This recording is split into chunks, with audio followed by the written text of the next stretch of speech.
हाँ, hello and welcome. एक बार फिर से आप सभी लोगों का वंश एजुकेशन के ऑनलाइन क्लासेज में आपका स्वागत करता हूं मैं। तो जैसा कि आप लोग बोर्ड पे देख रहे होंगे, class 12th mathematics chapter first relations and function की हम लोग बात आज करेंगे। आज जो फर्स्ट वीडियो हम लोग डालने वाले हैं वो कक्षा 12 के लिए, जो कि यूपी बोर्ड सीबीएसई और यूपी बोर्ड दोनों के लिए है। और अगर आप लोग की डिमांड होगी तो मैं अलग से सीबीएसई भी बना दूंगा और यूपी भी बना दूंगा और सीबीएसई अलग कर देंगे। हालांकि मैं जिस तरीके से अभी आपसे बाइलिंगुअल बात करूंगा, तो हिंदी मीडियम हो चाहे इंग्लिश मीडियम हो, सीबीएसई वाले बच्चे वो सारे लोगों को एक एक बात समझ में आएगी। तो आज से हम लोग स्टार्ट कर रहे हैं क्लास 12th मैथमेटिक्स, और आप जुड़े रहिए। और आज से आपको क्लास 12th की क्लासेस मिलना स्टार्ट हो जाएंगी। अभी आपको बायोलॉजी की क्लास अभी अपलोड हो जाएगी थोड़ी देर बाद, और उसके बाद मैथमेटिक्स चल रही है। उसके बाद सारे सब्जेक्ट आपको कंटिन्यू आपको क्लास 12th और बोर्ड के लिए सीबीएसई और यूपी बोर्ड के लिए हम लोग वीडियो प्रोवाइड करते रहेंगे। और आप आराम से अपना नोट्स बना करके अपनी तैयारी को आराम से कंप्लीट कर सकते हैं और लगातार हमारे साथ जुड़ करके अपने स्कोर को बेहतर कर सकते हैं।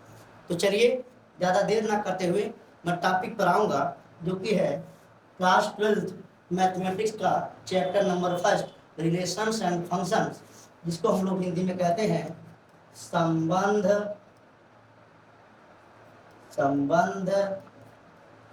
एवं फलन। तो चलिए इस बात को मैं आज आपके सामने स्टार्ट करूंगा। संबंध और फलन यानी रिलेशंस एंड फंक्शन की बात करेंगे। तो before introducing relation and function, हमें आपको ये जानना जरूरी है कि सेट क्या होता है, व्हाट इज द सेट। क्योंकि पहले सेट जानेंगे, सेट से रिलेशन बनता है। पहले थोड़ी सी बात कर लेते हैं। देखिए, सबसे पहले रिलेशन को जानने से पहले आपको सबसे पहले क्या जानना है, सेट। पहले आपको सेट जानना है। सेट से जैसे हम सेट जान जाएंगे, उसके बाद आपको वहीं से हम लोग बात करेंगे कार्टेशियन प्रोडक्ट की। हम लोग बात करेंगे कार्टेशियन प्रोडक्ट की, यानी Cartesian product of two sets की बात करेंगे। जैसे ही कार्टेशियन प्रोडक्ट हम पढ़ेंगे, इसी कार्टेशियन प्रोडक्ट से हम लोग बात करेंगे रिलेशंस की। जैसे रिलेशन हो जाएगा, रिलेशन में हम थोड़ी सी कंडीशन और ऐड कर देंगे, तो यही रिलेशन बदल जाएगा फंक्शन में, बदल जाएगा फंक्शन में। तो ढेर सारी बातें मैं आपसे डिस्कस करूंगा। तो चलिए बात को स्टार्ट कर रहे हैं। तो सबसे पहले हम लोग को ये समझना है कि व्हाट इज सेट। सेट क्या होता है, यानी सेट को क्या कहते हैं बताइए, समुच्चय। जैसा कि आप क्लास 11th में पढ़ के आए होंगे कि सेट क्या होता है। सेट के बारे में आप बेहतरीन तरीके से पढ़े होंगे। पूरा एक चैप्टर, पूरा आपका 11th का एक चैप्टर ही रहा है, जो कि सेट थ्योरी पर बेस्ड था। सेट थ्योरी में आपने ढेर सारे चीजें पढ़े होंगे। सेट की डिफिनेशन पढ़ा होगा और सेट को रिप्रेजेंट करने का तरीका पढ़ा होगा, जिसको रोस्टर और बिल्डर फॉर्म बोलते हैं। उसके बाद आप लोगों ने टाइप ऑफ सेट पढ़ा होगा, जिसमें आपने पढ़ा होगा सिंगलटन सेट पढ़ा होगा और फाइनाइट और इनफाइनाइट सेट पढ़ा होगा। और उसी में आप लोग पढ़े होंगे सेट में टाइप्स ऑफ सेट के अंदर ढेर सारी बात आप लोगों ने पढ़ा होगा। उसी में पढ़ने के बाद जब आप सेट पढ़ लिए होंगे, उसी में आपको सबसेट भी मिला होगा। सबसेट पढ़ा होगा आप लोगों ने, प्रॉपर सबसेट पढ़ा होगा, number of proper subset, number of subset पढ़े होंगे। उसके बाद आप लोग पढ़े होंगे union of operation on set पढ़े होंगे, जिसमें आप लोगों ने पढ़ा होगा यूनियन, इंटरसेक्शन, डिफरेंस और सिमेट्रिक डिफरेंस। उसके बाद आप लोगों ने पढ़ा होगा वेन डायग्राम, है ना, वेन डायग्राम आप लोगों ने पढ़ा होगा। और वेन डायग्राम पढ़ने के बाद उसी पर बेसिस हम लोगों ने union, intersection, difference and symmetric difference पे बेस्ड आप लोगों ने ढेर सारे आप लोगों ने इलस्ट्रेशन लिया होगा। बहुत सारे क्वेश्चन आप लोगों ने अटेंड किया होगा। ये पूरा एक सेट भर भर के पूरा अपने एनसीईआरटी के अंदर क्लास 11 का जो फर्स्ट चैप्टर सेट है उसको पढ़ा है। लेकिन फिर भी मैं आपको बताऊंगा कि व्हाट इज सेट। चलिए, क्योंकि विदाउट सेट को जाने हम रिलेशन की बात नहीं कर सकते हैं, हम कार्टेशियन प्रोडक्ट की बात नहीं कर सकते हैं, हम ऑर्डर पेयर की बात नहीं कर सकते हैं। क्योंकि जब तक आप ऑर्डर पेयर नहीं जानेंगे, जब तक सेट नहीं जानेंगे, तो सबसे पहले आज मैं आपसे बता रहा हूँ क्या क्या टॉपिक पे हम लोग पहले बात करेंगे। पूरे इस रिलेशन को पढ़ने के लिए आपको क्या क्या चाहिए, इस चैप्टर को पढ़ने से पहले आपको किन किन चीज़ों की जानकारी होनी चाहिए, कितनी चीज़ें आपको वेल नोन होनी चाहिए, उसकी बात मैं पहले कर लेता हूँ। तो सबसे पहले मैं आपके सामने आज डिस्कस करने जाऊँगा। सबसे पहले हम लोग बात करेंगे सेट। सेकंड में बात करूँगा सेट पे, जैसे बात सेट में मैं आपको बताऊँगा टाइप्स ऑफ सेट, या छोड़ दीजिए टाइप ऑफ सेट नहीं बन गए, तो इसी में पढ़ाऊँगा रोस्टर फॉर्म, थोड़ी सी बात करेंगे, और बात करेंगे सेट बिल्डर मेथड, इस पर बात हम लोग करेंगे थोड़ा सा। ये पहले मैं इस पर बात करूंगा, फिर इसी सेट के बाद मैं बात करूंगा ऑर्डर पेयर। ऑर्डर पेयर के बाद मैं तीसरा नंबर पे आपसे बात करूंगा, थर्ड नंबर पे Cartesian product of two sets. यही फोर्थ नंबर पे मैं बात करूंगा Cartesian product of two sets पढ़ने के बाद मैं इसे बात करूंगा आपके बीच में रिलेशन पर, और फिर रिलेशन के टाइप्स में मैं बात करूंगा आपसे। इसमें हम लोग मैं आपसे डिस्कस करूंगा टाइप ऑफ रिलेशन में, रिलेशन में जिस पहले हम लोग पढ़ते हैं उसमें आपसे बात करूंगा reflexive, symmetric and transitive.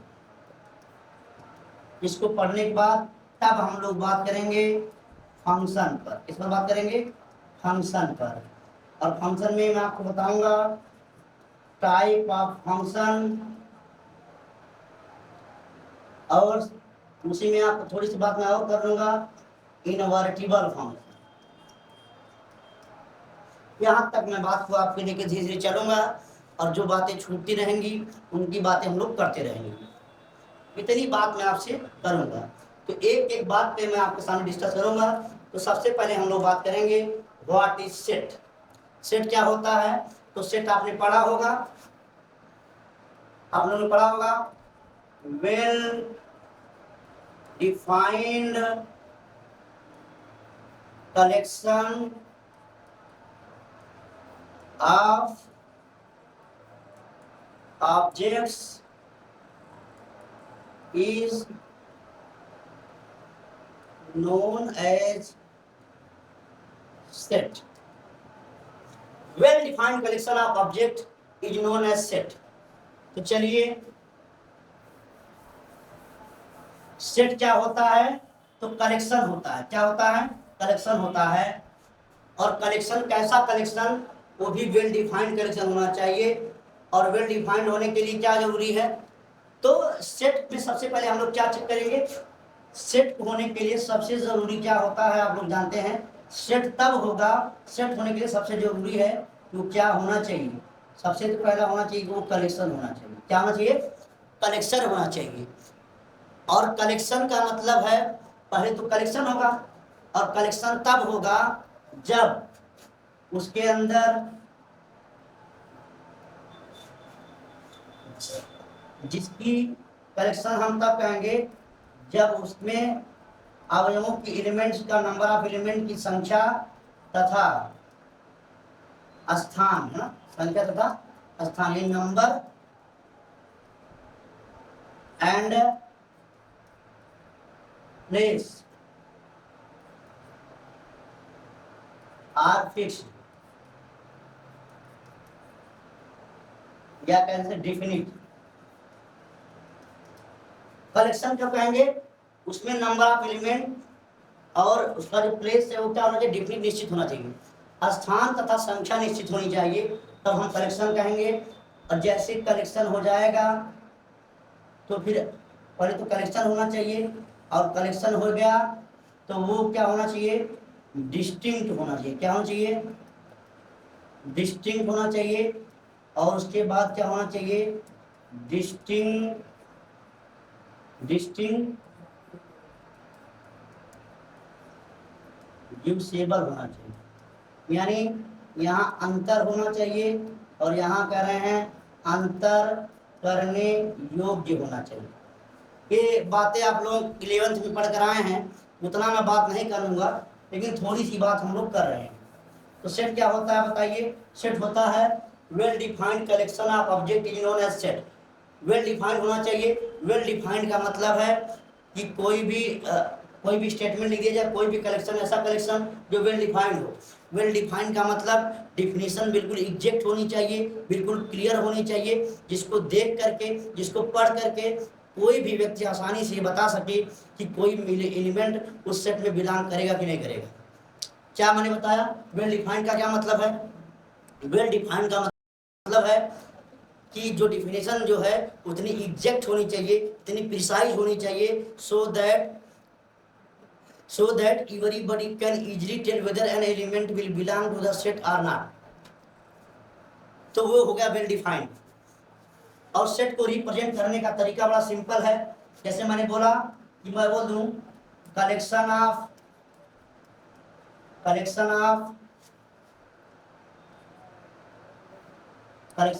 vowels in English alphabet. तो इंग्लिश अल्फाबेट के वावेल्स का कलेक्शन, जैसे इस स्टेटमेंट को हमने पढ़ा, हमने क्या किया, ए ई आई ओ यू, यही वाले आएंगे। तो सेट को रिप्रेजेंट करने का तरीका दो होता है। सेट को जब आप 11th में पढ़े होंगे, सेट को दो तरीके से रिप्रेजेंट किया जाता है। पहला होता है रोस्टर फॉर्म। क्या होता है? Roster form. दूसरा होता है सेट बिल्डर मेथड, है ना। तो रोस्टर फॉर्म क्या होता है? बताइए। तो रोस्टर फॉर्म क्या होता है? रोस्टर फॉर्म में हम लोग क्या करते हैं, इस डिफिनेशन को पढ़ते हैं, और डिफिनेशन को पढ़ने के बाद जितने भी अवयव हैं, अच्छा, रोस्टर फॉर्म सेट को रिप्रेजेंट करने का पहला फॉर्म है रोस्टर फॉर्म। इसी को हम लोग बोलते हैं लिस्टिंग फॉर्म। क्या बोलते हैं? लिस्टिंग मेथड, या फॉर्म बोल सकते हैं लिस्टिंग मेथड, या टेबुलर फॉर्म बोल सकते हैं, टेबुलर। तो रोस्टर फॉर्म को चाहे रोस्टर फॉर्म बोलिए, चाहे लिस्टिंग मेथड बोलिए, चाहे टेबुलर फॉर्म बोलिए, कुछ भी बोलिए, चाहे तालिका बोलिए, चाहे रोस्टर फॉर्म बोलिए, चाहे सूची विधि बोलिए। क्या करते हैं रोस्टर फॉर्म में हम लोग क्या करते हैं, इस स्टेटमेंट को पढ़ते हैं, और जो भी उसमें आएंगे, वावेल्स आएंगे, उनको हमने लिख लिया है। और क्या करते हैं रोस्टर फॉर्म में, पहले एलिमेंट की लिस्ट बनाते हैं। इसका नाम है लिस्टिंग मेथड या रोस्टर मेथड। इसमें क्या करते हैं हम लोग, एलिमेंट की क्या बनाते हैं, लिस्ट बनाते हैं। जैसे एलिमेंट की लिस्ट बना लिए, उनको हम लोग कामा लगा के सेपरेट कर देते हैं, कामा लगा के, और उसको कर्ली ब्रैकेट के अंदर क्या करते हैं, क्लोज कर देते हैं, और उस सेट का एक पर्टिकुलर नाम रख देते हैं। और वो नाम जो रखेंगे वो कैपिटल लेटर से लिखेंगे। किससे लिखेंगे? कैपिटल लेटर से। ध्यान रखना है, सेट के अंदर जो एलिमेंट लिखे हैं ये स्मॉल लेटर से लिखेंगे, लेकिन जो सेट को हम रिप्रेजेंट करेंगे वो कैपिटल लेटर से लिखेंगे। दूसरी बात, आपने कहा कि कोई एलिमेंट रिपीट नहीं होना चाहिए, हर एक एलिमेंट केवल एक बार लिखा जाना चाहिए। ये हो गया हमारा रोस्टर फॉर्म। आप भी जानते होंगे, पढ़े भी होंगे। क्या करते हैं, in roster form we simply make the list of the given element and separated them by commas and enclose in curly bracket and give it a particular name which is for alphabet। Alphabet, कोई भी English alphabet का जो capital letter होता है उससे उसका नाम रख देते हैं, और ये हो जाता है रोस्टर फॉर्म। लीजिए भाई साहब, ये हो गया रोस्टर फॉर्म। अब सेट बिल्डर मेथड क्या होता है? सेट बिल्डर मेथड का मतलब होता है समुच्चय निर्माण विधि, यानी इसमें सेट को बिल्ड करना पड़ता है, इसलिए नाम है सेट बिल्डर का। इसमें क्या करते हैं हम लोग, एलिमेंट की लिस्ट तो बना देते हैं, एलिमेंट की लिस्ट भी बना देते हैं, कामा लगा के अलग कर देते हैं, कर्ली ब्रैकेट में बंद कर देते हैं, और लिख देते हैं एक स्पेशल नाम। ये हो गया रोस्टर फॉर्म। यहाँ एलिमेंट की लिस्ट बनाते हैं, लेकिन यहाँ एलिमेंट की लिस्ट नहीं बनाते हैं सेट बिल्डर में। इसमें क्या करते हैं, इसमें हम लोग besides telling the element of the set we simply tell the special property which belongs to all the element. उसमें हम लोग क्या करते हैं, सेट बिल्डर में हम एलिमेंट की लिस्ट नहीं बनाते हैं, हम एलिमेंट की लिस्ट नहीं बनाते हैं, बल्कि हर एलिमेंट के अंदर एक कॉमन जो स्पेशल जो कॉमन जो प्रॉपर्टी होती है उस प्रॉपर्टी को लिख देते हैं, और उस प्रॉपर्टी को इस तरह से लिखते हैं ताकि उस प्रॉपर्टी को देख करके कोई भी इंसान आराम से इजीली बता दे कि वो सेट के अंदर वो एलिमेंट बिलोंग करेगा कि नहीं करेगा। आइए मैं समझाता हूँ कैसे। जो ए ई आई ओ यू लिखा गया है, इनको हम लोग कहते हैं एलिमेंट। क्या कहते हैं भैया? एलिमेंट कहते हैं। इसी को हम लोग हिंदी में अवयव कहते हैं, या इसी को मेंबर बोल लीजिए, या इसी को सदस्य बोल लीजिए, कुछ भी बोल सकते हैं। एलिमेंट बोलिए, मेंबर बोलिए। मैं कह सकता हूं, आप लोग भी जानते हैं कि अगर ए जो है वो सेट का मेंबर है, जो एलिमेंट ए है वो सेट, जो ए है वो सेट ए का अगर एलिमेंट है तो हम लिखते हैं ए बिलोंग्स टू ए। ये बिलोंग का मतलब होता है बिलोंग्स, पढ़ते हैं बिलोंग्स टू, मतलब ए स्मॉल ए कैपिटल यानी समुच्चय ए का एक अवयव है, इसको बिलोंग्स टू पढ़ते हैं। या A is the element of set A, या A is belong to A is a member of set A, ऐसे भी बोल सकते हैं। अभी रोस्टर फॉर्म में लिखना हो तो क्या करेंगे, सेट बिल्डर फॉर्म में, इसमें हम लोग एलिमेंट की लिस्ट नहीं बनाते हैं, बल्कि ऐसे लिखते हैं यक्स इज सच दैट, कहेंगे x is Wavell, x is an Wavell, x is an Wavell in English alphabet. क्या मैंने लिखा, x is such that, x क्या है, इंग्लिश अल्फाबेट का क्या है, वावेल है। तो कोई भी पढ़ेगा समझ जाएगा इंग्लिश अल्फाबेट में केवल 5 ही वावेल आते हैं, ए ई आई ओ यू। ये हो गई सेट की बात। तो मैं उम्मीद करता हूँ कि सेट आप समझ गए होंगे। चलिए, जैसे हम सेट समझ जाते हैं, सेट समझ गए, उम्मीद करते हैं समझ गए होंगे। सेट समझ गए आप लोग, तो वहीं पर आपको मैं समझा दे रहा हूं कार। हम लोग नेक्स्ट स्लाइड की एक बात लेते हैं, ऑर्डर पेयर। क्या लेते हैं, ऑर्डर पेयर। ऑर्डर पेयर क्या होता है, इसको हिंदी में कहते हैं क्रमिक युग्म, क्रमिक युग्म। ऑर्डर पेयर क्या होता है, तो ऑर्डर पेयर क्या होता है, 2 एलिमेंट लेते हैं, मान लेते हैं ए और बी। ये ए और बी 2 नंबर्स ले लिए या एलिमेंट ले लिए, इनको स्मॉल ब्रैकेट के अंदर बंद कर दीजिए, तो इसी को हम लोग कहते हैं ऑर्डर पेयर। ऑर्डर पेयर लिखने का क्या तरीका है, ऑर्डर पेयर के अंदर 2 एलिमेंट लिखे जाते हैं और उनको छोटे ब्रैकेट के अंदर बंद कर देते हैं। लेकिन इन दोनों एलिमेंट में ये ऑर्डर से लिखे होते हैं। ऑर्डर पेयर का मतलब ऐसे 2 एलिमेंट जो किसमें लिखे हो, ऑर्डर में लिखे हो, ऐसे एलिमेंट जो ऑर्डर में लिखे हो या जिनमें क्रम का क्या हो, महत्व हो। क्या हो मतलब इसमें ए और बी जो है, इसको ऑर्डर पेयर बोल रहे हैं। ए और बी का ऑर्डर चेंज नहीं कर सकते हैं, we can't change the order of A and B. क्यों कह रहे हैं कि ऑर्डर को चेंज नहीं करेंगे, क्योंकि ऑर्डर का एक विशेष महत्व है ना, वेरी सिग्निफिकेंट ऑर्डर। ऑर्डर का मतलब है कि आप कभी भी ए बी को बी ए के बराबर नहीं लिख सकते। यही मैं कह रहा हूं आपसे कि ए बी बी ए के बराबर बिल्कुल नहीं है। जैसे सेट में लिखते हैं, लोग सेट में क्या करते थे, सेट में अगर ए बी लिखा है और चाहे बी ए लिखा है, हम कहते हैं दोनों एक ही सेट है, आगे पीछे लेकिन उससे कोई लेना देना नहीं है। लेकिन ऑर्डर पेयर में ए बी को कभी भी बी ए नहीं लिख सकते हैं, मतलब ए और बी का ऑर्डर चेंज नहीं कर सकते हैं। अब कहेंगे आप सर क्यों चेंज नहीं कर सकते हैं, थोड़ा समझते हैं क्यों नहीं चेंज कर सकते हैं। चलिए, क्यों नहीं चेंज कर सकते हैं, देखिए हम लोग कह रहे हैं, जैसे मैं एक नंबर ले रहा हूं 4 and 3, ये मैंने ले लिया है एक नंबर, तो इसको हम लोग यक्स बोलते हैं और इसको क्या बोलते हैं, वाई। यानी इसको बोलते हैं यक्स, क्या होता है, यक्स होता है एब्सिसा, और वाई होता है ऑर्डिनेट, जिसको भुज और कोटि बोलते हैं। तो पहले अगर इसको हम लोग नंबर लाइन पे रिप्रेजेंट करें, कहाँ करें, नंबर लाइन पे रिप्रेजेंट करने का प्रयास करें, ये 0, ये यक्स और ये वाई। चलिए ये हो गया 1 2 3 4, 1 2 3 4,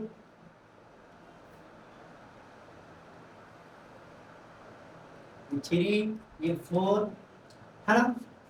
चलिए आगे थोड़ा रिप्रेजेंट करें, यक्स पे कितना चलना बताइए, ऑन द यक्स एक्सिस 4, यहाँ 4 पे पहुंच गए, ये 4, और अब कहाँ जाना है, 3 पर। ये देखिए ये हो गया मेरा 4 and 3, लीजिए भाई, यानी 4 और 3 कहाँ आएगा, 4 और 3 आएगा, ये हो गया 4 और 3, यानी वो पॉइंट कहाँ है 4 और 3, तो कहीं वो पॉइंट यहाँ है, कहाँ है, ये 4 3 हो गया यहाँ पे, है ना, ये हो गया 4 और 3।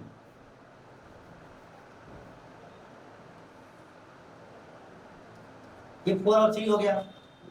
अब मैंने कहा कि 4 और 3 को हम 3 और 4 नहीं लिख सकते हैं, तो क्यों नहीं लिख सकते, देखिए पहले 4 3 बताया, अब 3 4 बनाइए, तो 3 कहाँ आएगा, पहले 3 और ये 4, ये देखिए ये हो गया 3 and 4। तो बताइए क्या दोनों पॉइंट सेम हैं, 4 3 यहाँ है और 3 4 यहाँ है, दोनों पॉइंट एक जगह नहीं है, क्यों, देखिए पहले जब पॉइंट 4 3 था तो उसकी पोजीशन यहाँ थी, अभी पॉइंट 3 4 हो गया है तो उसकी पोजीशन कहाँ चली गई, यहाँ, मतलब इनका ऑर्डर नहीं चेंज कर सकते हैं, क्यों, क्योंकि ऑर्डर चेंज करने से इनकी पोजीशन बदल जाती है, क्या बदल जाती है, पोजीशन बदल जाती है, इसीलिए कह रहे हैं you can't change it's order, that is you can't right 4 3 2 3 4, यानी आप 4 3 को कभी भी 3 और 4 नहीं लिख सकते हैं, क्यों, क्योंकि ऑर्डर चेंज करने से उन दोनों एलिमेंट के ऑर्डर अगर चेंज कर देंगे तो उस पूरे सिस्टम की क्या बदल जाएगी, पोजीशन बदल जाएगी, इसलिए कभी भी 4 3 3 4 के बराबर नहीं होता है। ये बात मैंने आपसे सामने डिस्कस कर ली है। और मान लेते हैं, तो पहली बात ऑर्डर पेयर में क्या ध्यान रखना आपको, ऑर्डर पेयर में कह रहे हैं कि ए बी कभी भी बी ए के बराबर नहीं होता। दूसरा मैंने नोट बताया कि इफ A1 B1 ये हो जाए इक्वल A2 B2 के कभी बराबर हुआ, तो इसका मतलब हुआ अगर A1 B1 is equal to A2 B2, इसका मतलब हुआ A1 is equal to A2 and B1 is equal to B2। अगर कभी ऐसा हो गया कि A1 B1 बराबर दो ऑर्डर पेयर अगर इक्वल हुए, इसका मतलब हुआ फर्स्ट एलिमेंट फर्स्ट वाले के बराबर, सेकंड वाला पेयर सेकंड वाले के बराबर, यानी फर्स्ट वाला फर्स्ट बराबर, सेकंड वाला सेकंड बराबर, मतलब दो ऑर्डर पेयर अगर आपस में बराबर हैं, इसका मतलब उनके करस्पॉन्डिंग एलिमेंट्स क्या हैं, बराबर हैं। Two order pair are said to be equal if and only if their corresponding elements are equal. दो ऑर्डर पेयर तभी इक्वल कहे जा सकते हैं जब उनके corresponding order pair corresponding element क्या हो, बराबर हो। ये बातें मैंने ऑर्डर पेयर में बताई। तो ऑर्डर पेयर आप समझ गए होंगे कि ये 2 and 3 लिख दिया, ये ऑर्डर पेयर कहलाते हैं, सही। अब हम आपसे बात करने वाले हैं कार्टेशियन प्रोडक्ट। क्या पढ़ने वाले हैं बता दीजिए, हम पढ़ने वाले हैं Cartesian product of two sets. अगर दो सेट दे दिया जाए तो उनका कार्टेशियन प्रोडक्ट कैसे निकालेंगे।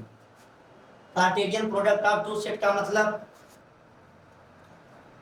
कि दो समुच्चयों का कार्तीय गुणन, ये हम बात कर रहे हैं कि दो समुच्चयों का Cartesian product of two sets.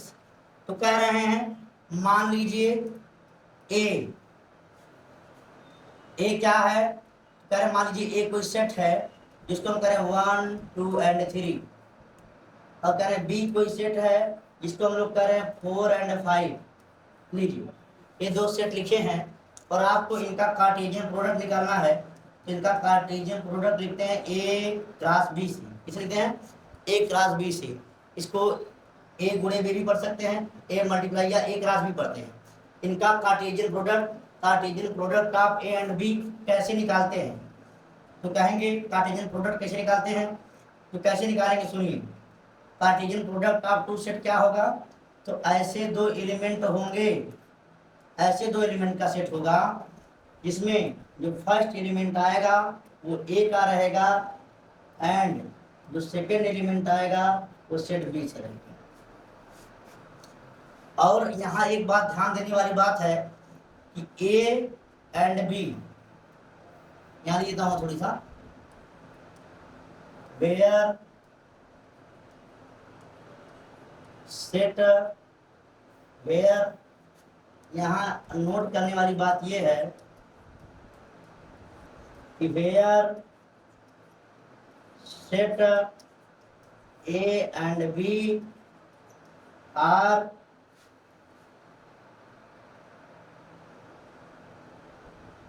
Not a null set. A और बी नल सेट नहीं होने चाहिए, है ना। सेट और सेट बी जो है वो कोई भी, दोनों में से कोई भी नल सेट नहीं होना चाहिए। यानी ए और बी, अगर ए और बी का कार्टेशियन प्रोडक्ट आपको निकालना है तो ए और बी दोनों नल सेट नहीं होने चाहिए। और कह रहे हैं कि अगर निकालना है तो फर्स्ट एलिमेंट अगर ए टू बी, तो कार्टेशियन प्रोडक्ट आप ए टू बी, अगर ए टू बी निकालेंगे तो फर्स्ट पहले ए है बाद में बी है, यानी ए से बी में कार्टेशियन निकालना है तो फर्स्ट एलिमेंट किसका लेना है? ए का, और सेकंड एलिमेंट किसका लेना है? बी का।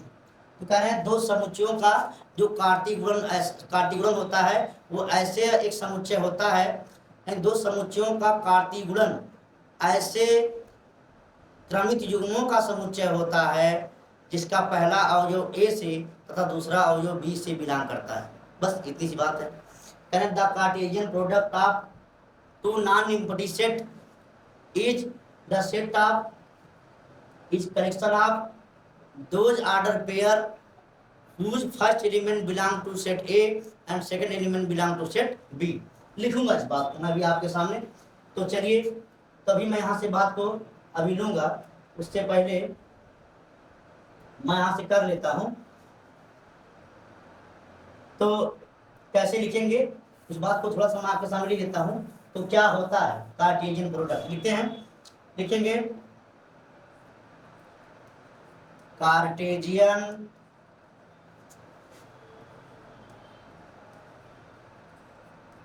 Product of two sets two non empty sets A and B is collection of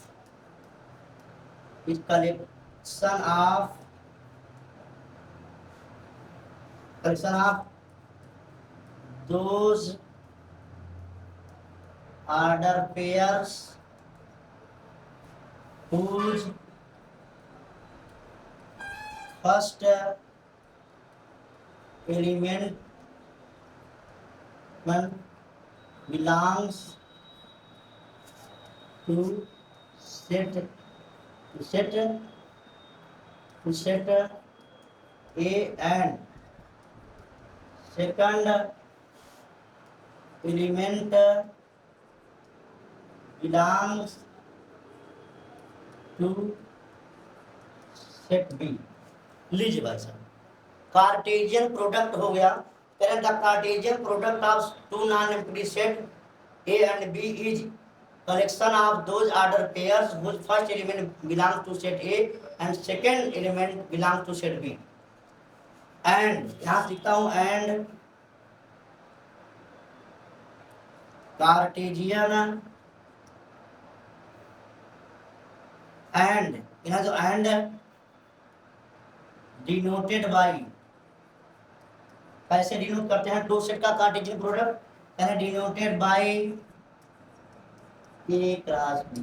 लीजिए भाई, दो समुच्चयों का दो सेट का कार्टेशियन प्रोडक्ट को कह लेते हैं ए क्रॉस बी से, यानी Cartesian product from A to B. क्या पढ़ते हैं? Cartesian product from A to B कैसे थे? ए क्रॉस बी से लिखते हैं। तो ये हो गया आपका कार्टेशियन प्रोडक्ट। अगर हम मैथमेटिकली लिखना चाहें इस बात को तो कैसे लिखेंगे? कैसे लिखेंगे बताइए? यहीं पर छोटा सा हम लिख देते हैं, अभी मैंने लिखा भी उस बात को कि ए क्रॉस बी का दो सेट का कार्टेशियन प्रोडक्ट क्या होगा? ऐसे ऑर्डर पेयर का सेट होगा जो इसमें ए बिलोंग करेगा ए से एंड बी बिलोंग करेगा बी से। लीजिए भाई, ये हो गया Cartesian product of two sets. आइए Cartesian product of two set निकालें। कैसे निकालेंगे? अभी मैंने आपके सामने एग्जांपल लिया था। मान लेते हैं ए, ये है 1 2 3 और जो बी है वो 4 और 5 है। देखिए, तो कह रहे हैं इसका जो बॉक्स रिप्रेजेंटेशन होता है सेट ए का वो ये होता है 1 2 3। इसका जो बी का होता है बॉक्स रिप्रेजेंटेशन वो 4 और 5 लिखते हैं। ये हो गया बी, है ना? कैसे करते हैं? तो पहले अगर ए क्रॉस बी निकालना है, Cartesian product A to B निकालना, फ्रॉम ए टू बी निकालना है, तो फर्स्ट एलिमेंट ए का तो लेंगे फर्स्ट का पहले 4 से और फर्स्ट का 5 से, है ना? तो क्या बनेगा बताइए? तो होगा 1 4 और 1 5, ये हो गया। अब सेकेंड का फर्स्ट से, सेकेंड का सेकेंड से हो जाएगा 2 4 2 5, फिर 3 का 4 से, 3 का 5 से, तो कहेंगे 3 4 3 5। ये हो गया। देखिए, ये हो गया आपका Cartesian product of two sets, है ना? देखिए, फर्स्ट एलिमेंट एक, अगर ए क्रॉस बी है यानी ए टू बी निकालना है, फ्रॉम ए टू बी निकालना है, तो फर्स्ट एलिमेंट ए का, सेकंड एलिमेंट बी का, ऐसे बस यही आपको निकालना है। ये है Cartesian product of two set, बस ऐसे निकालना है। और एक और एग्जांपल हम लोग ले लेते हैं। जैसे आप 11th वगैरह में पढ़े होंगे तो उसमें भी आप लोगों को मिला होगा। तो जैसे अब यहाँ से मान लेते हैं, यहाँ पर एक और सेट ले लेता हूँ मैं। जैसे मान लीजिए ए बी सी डी, और एक और ले लेता हूँ बी सेट, कह देते हैं, मान लेते हैं ये ले लेते हैं हम लोग 1 और 2 लीजिए। तो अब कहेंगे, मान लीजिए अगर हमको निकालना पड़ जाए बी से ए की तरफ निकालना पड़े, Cartesian product from A to B, यानी B to A, Cartesian product from B to A निकालना पड़ जाएगा आपको, तो कैसे? तो अब बताओ फर्स्ट एलिमेंट किसका रहेगा? यानी बी का रहेगा, और सेकंड एलिमेंट किसका रहेगा? ए का रहेगा। चलिए पहले बी का लिखते हैं। देखिए यहाँ से थोड़ा सा मैं बी को ऊपर लिख देता हूँ यहाँ पर, तो कहेंगे ये मैं लिखा था 2 और 3। बताइए, पहले बी का बाद में ए का, तो 2 का पहले ए के साथ, फिर 2 का बी के साथ, 2 का सी के साथ, 2 का डी के साथ। ऐसे ही करेंगे, पहले बी का बाद में ए का। कर लीजिए भाई साहब, कहेंगे 2A 2B 2C 2D लीजिए। फिर 3 का ए, 3 का बी, 3 का सी, 3 का डी, कहेंगे 3A 3B 3C और 3D। लीजिए, सबको कर्ली ब्रैकेट में बंद कर दीजिए। This is the representation of, this is the product of, this is the Cartesian product of B to A, यानी सेट बी का, यानी B cross A, Cartesian product of B A from B to A, है ना? From B to A. B से A का Cartesian product हमने कर दिया है। तो बस ये हो गया आपका। अब यहीं पर आप लोगों ने एक बात और यहीं पर पढ़ा होगा, तो बात मैं आपके सामने डिस्कस कर देता हूँ कैसे। इसी से एक आध दो बातें और रिलेटेड हैं, वो बात मैं आपके सामने लिखूंगा। कैसे लिखेंगे? कहेंगे if NA is equal to M। NA का मतलब आप पढ़े होंगे, if number of element in set is equal to M and number of element in set B is equal to N, then number of element in A गुणे B, है ना, ए cross B बोल सकते हैं। तो ए गुणे बी में element का नंबर, तो कहेंगे number of element in A cross B. A cross B में नंबर ऑफ एलिमेंट कैसे निकलेंगे? कहेंगे NA इंटू NB। बस ये हो गया फार्मूला। जैसे अभी आपने किया था, हम लोगों ने किया था ना,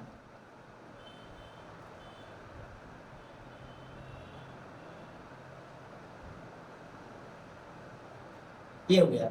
जैसे मैं बोल दूं कि एक मैं कोई सेट ले लूं 2 3 और बी कोई सेट ले लूं 1 2 5 और बोलूं ए क्रॉस बी में number of element in A cross B बता दीजिए, तो आप क्या बोलेंगे? कहेंगे NA इंटू NB। तो NA में कितना एलिमेंट है बताइए? कहेंगे 2। NB में कितना है? 3। तो total element in A cross B, तो कहेंगे इज इक्वल टू 6। ये हो गया आंसर। ये बात आप भी पढ़े होंगे।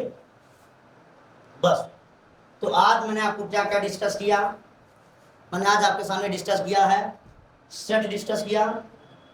थोड़ा सा हम लोग स्लाइड पीछे लेते हैं, जहां से मैंने बात को स्टार्ट की थी। हाँ चलिए, तो पहले मैंने आपके सामने क्या लिया बताइए?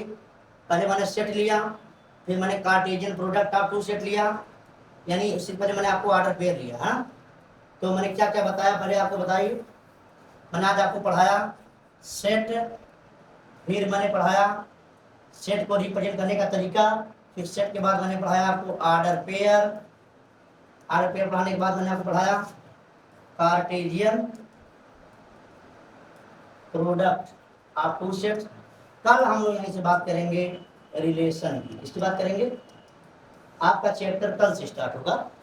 तो ये बारी प्रीवियस क्लासेस कुछ बातें, कुछ पॉइंट ऐसी थी जो प्रीवियस क्लासेस से रिलेटेड थी, जिसे आपको जाननी चाहिए, क्योंकि इसको जानने के पहले, विदाउट इसको जाने आप कभी 12th की रिलेशन और फंक्शन सीख नहीं सकते हैं।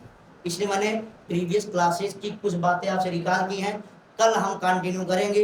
नेक्स्ट लेक्चर में हम लोग आपसे बीच में बात करूंगा, मैं आपके बीच में what is the relation and type of relation, इसमें हम बात करेंगे आपसे। टाइप ऑफ रिलेशन में मैं आपसे बात करूंगा। अब पहला होगा रिफ्लेक्सिव, सिमेट्रिक एंड ट्रांजिटिव। इस पर बात हम लोग करेंगे आराम से डिटेल में। तब तक के लिए क्लास अगर समझ में आए तो लाइक शेयर सब्सक्राइब जरूर करें। बहुत बहुत धन्यवाद।